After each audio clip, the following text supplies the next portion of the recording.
Halo, Assalamualaikum warahmatullahi wabarakatuh. Bersama saya Alvinda Saputra. Kita sekarang berada di Sekayu, Kabupaten Muba Menyasin, Sumatera Selatan. Baiklah, kita akan interview tentang berapanya pentingnya kesehatan terhadap hewan kesayangan Anda. Baiklah, kita akan interview bersama dokternya langsung. Yuk. Assalamualaikum. Waalaikumsalam. Hari ini bisa dibantu?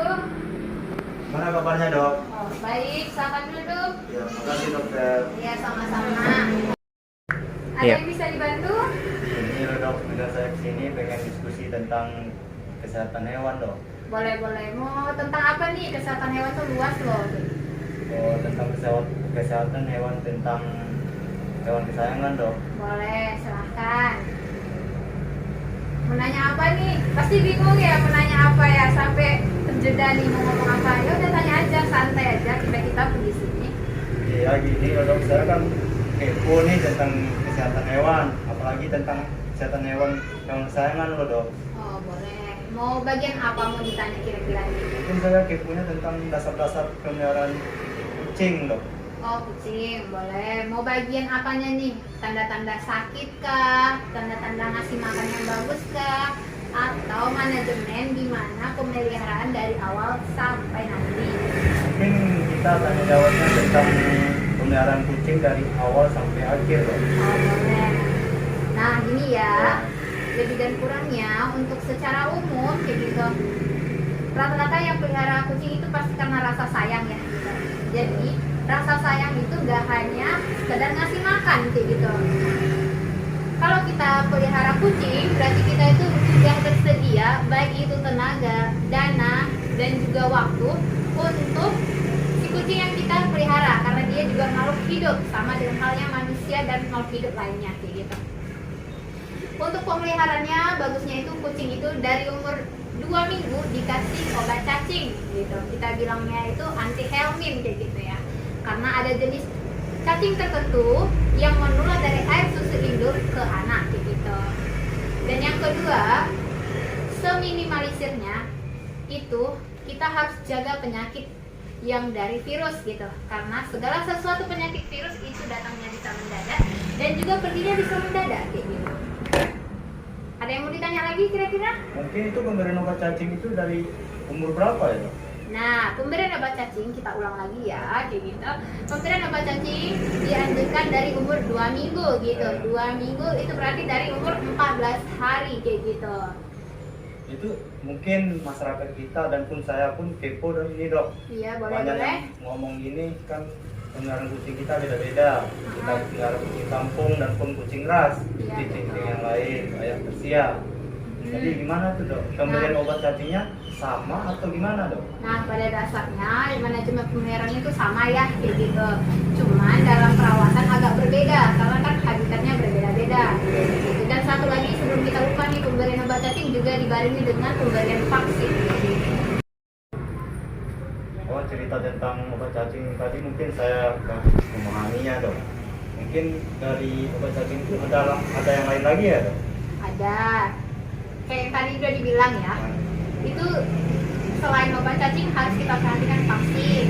Karena kan penyebab kematian itu nggak hanya satu, ada penyebab karena virus, ada karena bakteri, ada yang kena jamur kayak gitu ya, atau penyakit ekoparasit yang lainnya gitu. Jadi kita kerucut aja pembahasannya ke vaksin ya kayak gitu.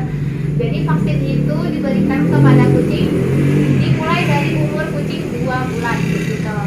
Kalau kita mau merujuk saya ngomongin dari mana gitu ya, saya ambil pedomannya itu dari perusahaan vaksin yang memang yang mengeluarkan vaksin yang saya pakai gitu. Nggak usah kita bilang mereknya ya, karena kita bukan mau jualan di sini gitu. Jadi pemberian vaksin itu sama-sama dilihat ya gitu. Ini kan berarti kucing ya, kalau dong anjing kayak gitu.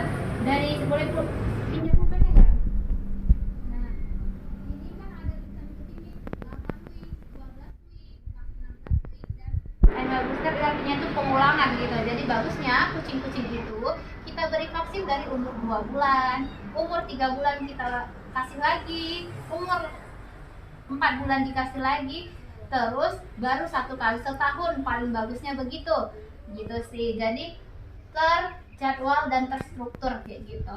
Seperti halnya dengan vaksin manusia aja, dari vaksin pertama ada pengulangan kan ke vaksin kedua. juga gitu.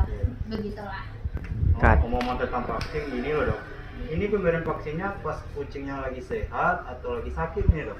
Ini penjelasan tentang vaksin udah dokter jelasin.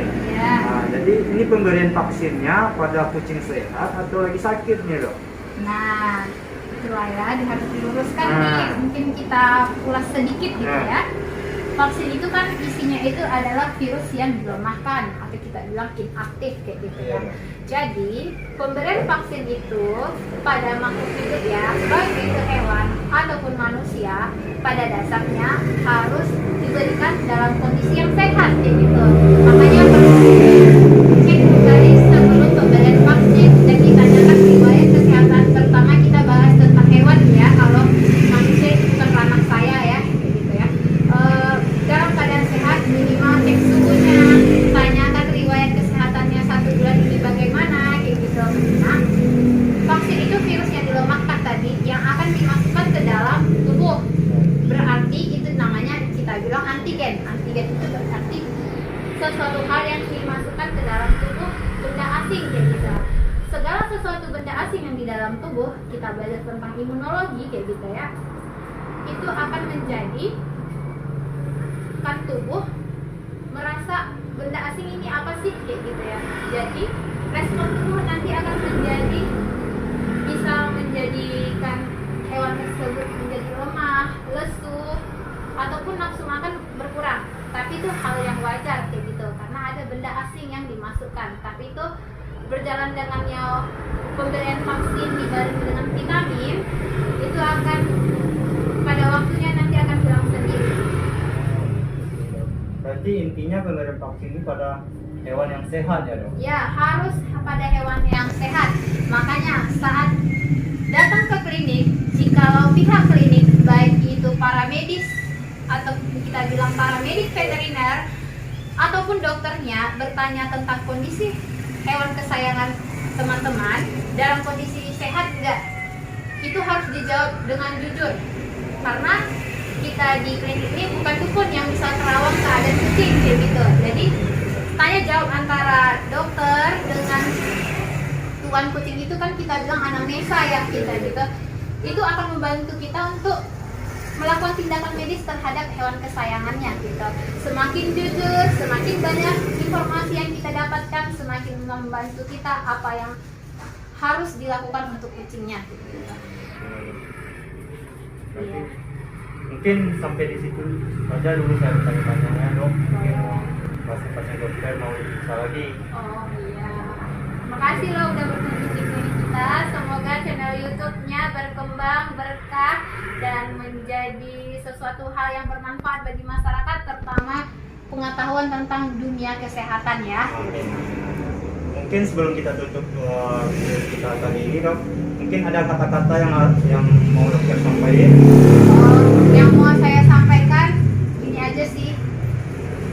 Semua kita itu terutama untuk yang mengadopsi kucing kayak gitu dan anjing. Kenapa kita bahas kucing dan anjing ya? Karena pada dasarnya yang datang ke klinik itu rata-rata hewan kesayangan yang jenis hewannya itu kucing dan anjing. Bukan berarti kita itu tidak menerima jenis hewan yang lain ya.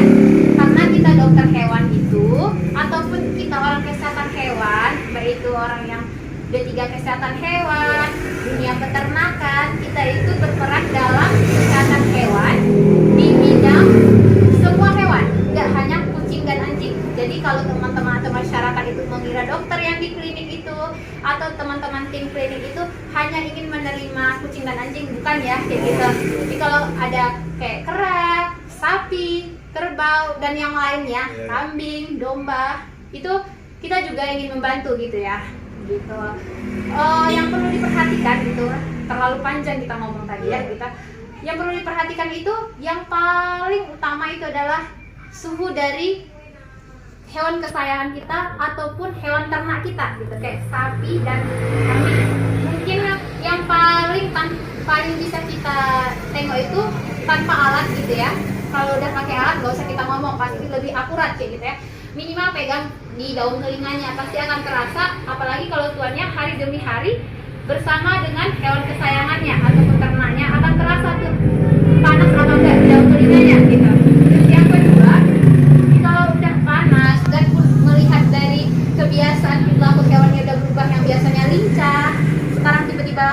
lesu, itu segera bawa ke dokter hewan. Kenapa kita bilang segera ke dokter hewan?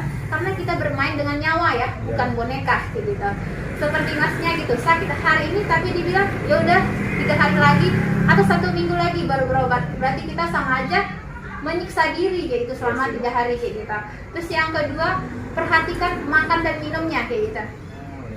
Makan dan minum di sini kenapa penting? Manusia aja kalau kelaparan pasti cari makan gitu. Lain dengan kucing, dia bukan cari makan, pastinya dia itu untuk makan dan minum gitu. Kenapa penting gitu ya? Ya kalau dia nggak makan, nggak minum, nanti ujung-ujungnya dehidrasi ya kayak gitu. Dehidrasi, timbullah penyakit yang lain dikala daya tahan tubuhnya lagi drop kayak gitu. Kemudian pastikan kapan dia terakhir. Dan kemudian diperhatikan kapan pipis terakhir. Maka kita bilang kapan terakhir. Kenapa kapan itu dia pipis terakhir? Karena kalau dia nggak pipis-pipis, berarti kita arahkan nanti takutnya dikhawatirkan kena penyakit yang saluran perkencingan kayak gitu. Itu membahayakan kayak gitu. Kalau pada kucing kita bilang nama penyakitnya PUS atau FLUTD kayak gitu ya. Kemudian kalau pada nya diperhatikan, dikhawatirkan nanti tidak ada defekasi, tidak ada pembuangan kayak gitu. Akhirnya nanti dia baik itu pipis, baik itu dari defekasinya nggak keluar-keluar, nanti akhirnya tubuhnya keracunan dengan yang ada dalam tubuhnya sendiri gitu. Karena segala sesuatu yang bentuk pipis, bentuknya itu kotoran, feses gitu ya kita bilang, itu kan seharusnya dikeluarkan oleh tubuh gitu. Jadi itu aja sih yang harus diperhatikan. Kalau untuk ini lebih lanjutnya boleh kontak kita nanti di Fit Veterinary Clinic ya. Kita juga ada IG-nya, ada FB-nya gitu. Boleh kita tolong nanti dipromosikannya di channel YouTube-nya. Baik. Mungkin dokter tadi bilang Instagram, Facebook, mungkin dokter bisa ngomong di video kali ini apa nama Instagramnya, nama Facebooknya. Oke, bismillah ya teman-teman ya. Perkenalkan, saya Dr. Hewan Fitria Sasrabita. Saya dokter hewan di Fit Veterinary Clinic. Itu kita mendirikan klinik di Kota Sekayu di Kabupaten Musi Banyuasin, Provinsi Sumatera Selatan. Kita ingin meminta bantuannya dan juga doanya atas berdirinya klinik kita ini. Dan kita mau minta tolong nih sama teman-teman. Mana tahu ada keluarga, kerabat, dan juga teman-teman di sekitarnya yang nggak tahu gitu tentang keberadaan klinik hewan kita ini.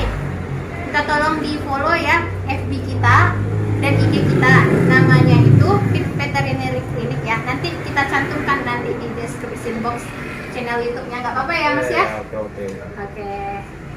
Mohon maaf ya jika ada salah kata. Saya juga manusia biasa, walaupun sebagai dokter bukan berarti saya tahu semuanya. Tapi jika apa yang saya sampaikan itu salah dalam diskusi kita tadi itu boleh diluruskan nanti di komentarnya kayak gitu ya. Kalau saya salah mungkin saya bisa nanti lebih belajar lagi introspeksi diri gitu. Karena semua makhluk hidup perlu ada yang mengevaluasi kayak gitu. Oke. Sama saya lagi Alvina Saputra. Mungkin diskusi pada hari ini mungkin sampai di sini. Saya akhiri dengan wabillahi taufiq hidayah. Assalamualaikum.